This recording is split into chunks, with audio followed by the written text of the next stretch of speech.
Connor, on one hand there were some good things. On the other hand, IU was able to run the ball pretty effectively. Just kind of talk about the kind of balance of the day. It was a little bit of good and a little bit of bad.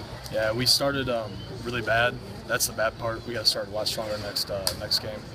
We'll work on that, and I think they had a little over 400 yards rushing. That's extremely unacceptable. You can't win games by doing that. We had some key stops, and it was a promising look for our defense. We showed some greatness at times, but also showed some really bad plays that we need to improve on. Anything in particular that they were able to exploit early in the game to get their running game going? No, I don't think they really exploited much.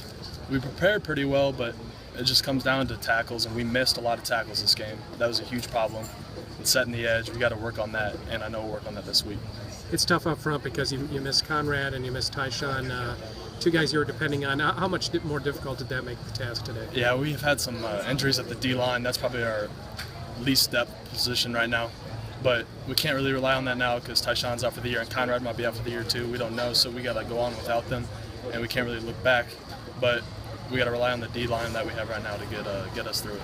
When you think the game over, I mean, right now, obviously the emotion's still flowing and you're disappointed in the loss. But when you look at film study, early next week, this weekend, what do you think is the positive that you guys are going to take out of it? Man, it's just really disappointing right now. I know we could have won that game if we would have started faster. And I think the positive that we can take out is the third quarter we responded. In the second half, we were down by 18 points. Came back in the second half, shut them out on defense, and scored a touchdown too. And that's a positive that we won that quarter, but we got to finish stronger in the fourth quarter too. Connor, you guys had some good plays. Obviously, defensively, talking about those stops. But does it make it a little bit harder when you're out there so much? You guys get a little gassed and give up those big plays? Yeah, I used a little bit of a hurry-up team, and they were no huddle most of the day, and it did get the drives when they're running the ball so much. It does get a little 10-play drives, 15-play drives, and you can really get exhausted, and that may have hurt us a lot. But I feel like when they were driving the ball, we had a couple of key stops on fourth down. I think we had 2 fourth-down stops that were really key for us. What's the biggest key moving forward to improve on this defense and improve on the year?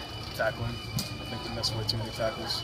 At least I can only speak for the defensive side, but that's a huge flaw that needs to be fixed in our defense right now.